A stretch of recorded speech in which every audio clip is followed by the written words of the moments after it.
Halo semuanya, kenalin nama aku Fadila yang pada tahun ini aku berkesempatan menjadi Dewan Social Impactor pada tahun 2022.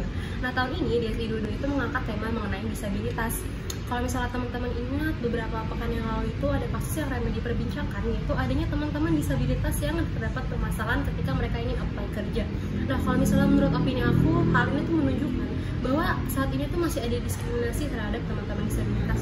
Tapi itu kan opini aku ya. Nah aku nih saat ini mendapat kesempatan untuk ngobrol-ngobrol dan juga sharing-sharing sama beberapa teman aku. Salah satunya itu merupakan teman penyandang disabilitas dan satu lagi merupakan transport intern di suatu platform. Nah mungkin kita bisa kenalan dulu kali ya. Halo, perkenalkan nama aku Dea Mira. Aku merupakan seorang mahasiswa ITB jurusan Perencanaan Wilayah Kota dan juga intern di NGO Institute for Transportation and Development Policy. Halo teman-teman, perkenalkan nama aku Nur Fauzi Ramadan. Aku merupakan mahasiswa Fakultas Hukum Universitas Indonesia yang sekarang duduk di semester 4. Dan aku merupakan seorang disabilitas tunanetra atau disabilitas visual. Hai Fauzi dan juga Dea, sebelumnya terima kasih banyak ya udah meluangkan waktunya untuk sharing-sharing sama aku hari ini. Nah sebagai permulaan nih, mungkin aku mau tahu dulu sudut pandang dari Dea dan juga Fauzi mengenai apa itu disabilitas perkembangan. Menurut aku, apa sih disabilitas perkembangan? Itu ketika seseorang memiliki keterbatasan dalam menjalani hidupnya yang disebabkan oleh biasanya mental ataupun masalah dalam sistem sarafnya. Kalau kita lihat secara definisi, disabilitas perkembangan merupakan suatu hambatan yang dialami oleh seorang individu yang berpengaruh terhadap perkembangan mereka, yang umumnya kalau kita lihat itu berada dalam fase umur prasekolah, yaitu umur sekitar 1 hingga 6 tahun, dan biasanya tuh gejala yang dialami adalah gangguan atau hambatan dalam mereka berkembang dari sisi personal, lalu dari sisi intelektual, dan juga sisi sosial. Tapi kalau misalkan kita lihat sendiri ya, biasanya itu seorang penyandang disabilitas, mereka juga seorang yang memiliki hambatan dari segi perkembangan. Ini contohnya aku ya, aku adalah seorang tunanetra dari lahir, dan aku sendiri ketika masa perkembangan itu mengalami hambatan gitu loh. Aku dulu tuh baru bisa jalan itu sekitar umur 2 tahun. Karena aku mengalami hambatan dari penglihatan, jadi mungkin untuk uh, belajar untuk berjalan itu mengalami hambatan gitu loh. Dan aku agak sedikit telat sih untuk bisa berjalan pada saat itu. Wah menarik banget nih pendapat dari Fauzi sama Dea mengenai apa itu disabilitas perkembangan. Nah kalau misalnya merespon dari isu-isu disabilitas perkembangan di Indonesia saat ini, kira-kira menurut Dea dan juga Fauzi status quo dan juga situasi kondisi terhadap disabilitas perkembangan sekarang tuh kayak gimana sih? Kalau menurutku kondisi sekarang sebenarnya sudah mulai lebih membaik ya dibandingkan dengan masa aku waktu kecil gitu. Karena dengan majunya informasi dan teknologi ini bisa berpengaruh juga kepada misalkan kepada orang tua yang memiliki anak yang juga seorang penyandang disabilitas, mereka bisa mendapatkan informasi, dan secara kita lihat ya, secara akses kesehatan juga sebenarnya lebih mudah gitu untuk didapatkan. Jadi menurutku untuk awareness dari orang tua penyandang disabilitas perkembangan ini sudah lebih baik ya loh dibandingkan dengan masa-masa 10 atau 20 tahun yang lalu, atau masa aku ketika masih dalam masa pertumbuhan. Nah oke, berarti kalau misalnya menurut Uji sendiri saat ini perkembangan disabilitas di Indonesia sudah mulai membaik kayak dari pas Uji masih kecil.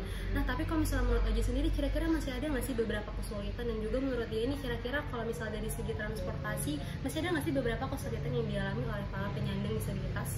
Kemudian situasi dan kondisi yang mereka seperti apa? Menurut saya kalau sekarang mereka tidak akan bisa menjalankan hidup semudah kita yang normal. Kemudian bisa saja mereka mengalami keterbatasan-keterbatasan tertentu dalam melakukan hal-hal kecil, dalam aktivitas sehari-hari juga. Hambatannya fasilitas yang disediakan secara publik itu mungkin belum banyak ya. Mungkin kalau yang dari saya lihat Kalau misalnya untuk yang disediakan negara itu kayak benar-benar gak ada gitu, kayak dikit banget. Kalau misalnya orang-orang yang kayak emang voluntarily mau ngebantu itu ada, cuma kalau itu kayak hambatan dan kepedulian dari dari pemerintah itu kayak masih agak kurang, dan bisa jadi si anak-anak ini yang memiliki keterbatasan wadah untuk berkembang atau fasilitas untuk berkembang ini nggak ada gitu, baik dalam akademik maupun kayak dalam menjalani aktivitas hidupnya sehari-hari. Kalau misalkan kita lihat ya, ada nggak sih masalah yang aku hadapin? Sebenarnya untuk sekarang sih nggak ada ya. Ketika aku masuk umur ke 20 tahun, nggak ada untuk permasalahan. Tapi ya aku ya agak telat aja gitu loh untuk untuk bisa berjalan gitu. Tapi untuk hal lainnya seperti sekolah dan untuk aspek sosial aku tidak memiliki permasalahan. Kan kalau misalkan kita lihat banyak di antara penyandang disabilitas, baik itu misalkan seorang disabilitas tunanetra, disabilitas tunadaksa, disabilitas mental maupun disabilitas yang gangguan penglihatan maupun bicara atau tuli, biasa tuh mereka tuh mengalami gangguan dalam arti mereka tuh telat untuk masuk sekolah. Biasanya disebabkan karena awareness dari orang tua, oh seorang disabilitas ini bisa nggak ya sekolah gitu. Nah itu banyak orang tua tuh yang nggak memiliki kesadaran itu gitu loh. Mereka berpendapat bahwasanya ya seorang penyandang disabilitas atau mungkin yang dulu disebut sebagai penyandang cacat itu ya udah di rumah aja, nggak bisa untuk mengakses pendidikan ataupun untuk mengakses hal lainnya seperti pekerjaan dan sebagainya.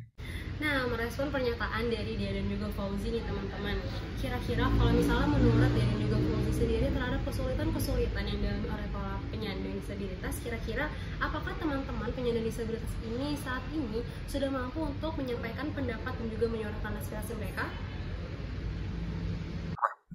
Oke, kalau kita lihat sendiri bagaimana sih peluang disabilitas sekarang untuk mengekspresikan diri dan pendapatnya. Sebenarnya kalau kita lihat ya, dari bagaimana regulasi untuk mengatur sebenarnya sama aja gitu loh, baik itu disabilitas maupun non disabilitas, dan itu sebenarnya hak asasi juga kan untuk berkumpul dan mengeluarkan pendapat dari undang-undang dasar kita. Dan kita lihat sendiri dalam praktiknya sudah banyak gitu loh organisasi-organisasi penyandang disabilitas. Contohnya adalah Pertuni atau Persatuan Tunanetra Indonesia.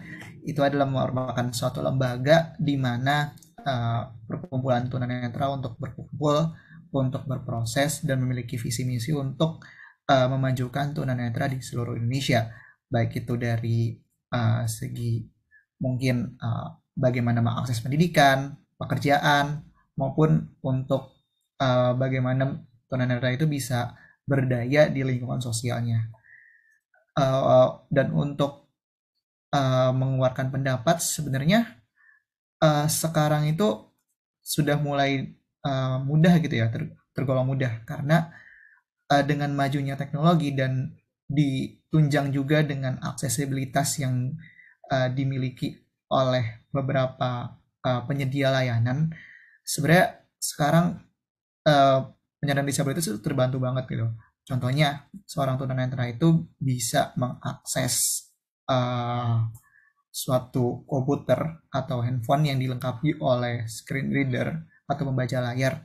Selain itu memudahkan tunanetra untuk mendapatkan informasi, sekarang itu sudah mengarah bagaimana tunanetra itu bisa mengekspresikan pendapat mereka.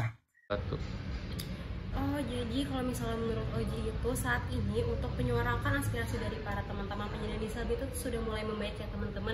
Bisa tadi dibilang karena adanya komunitas-komunitas yang sudah mulai menyuarakan tentang isu-isu disabilitas. Nah, kalau misalnya dari dia sendiri, kira-kira kalau misalnya teman-teman disabilitas masih belum mampu untuk menyuarakan pendapatnya, kira-kira apa sih yang bisa kita lakukan? Kemudian dengan potensi yang ada, dengan adanya teknologi dan juga yang awareness yang mulai build oleh orang-orang yang emang peduli, mereka bisa menyampaikan pendapatnya dan dapat bisa mungkin diajarkan secara online untuk berpendapat beraspirasi, bisa juga kayak untuk diwawancara, diajak ngobrol pelan-pelan kayak gitu, dan mulai dikenalkan dengan teknologi. Begitu juga dengan dalam berekspresi, mereka lebih terekspos dengan dunia luar, jadi bisa juga mulai belajar hal-hal baru gitu misalnya. Nah teman-teman, gak kerasa nih kita udah sampai di akhir ngobrol-ngobrol kita. Aku Fadila dan juga tadi ada 2 teman aku, yaitu Fauzi dan juga Dea. Kita udah selesai nih ngobrol-ngobrol tentang isu disabilitas perkembangan saat ini. Kalau gitu sampai jumpa di video berikutnya tentang isu disabilitas perkembangan dari finalis Dewan Social Impactor 2022. Sampai jumpa di video berikutnya.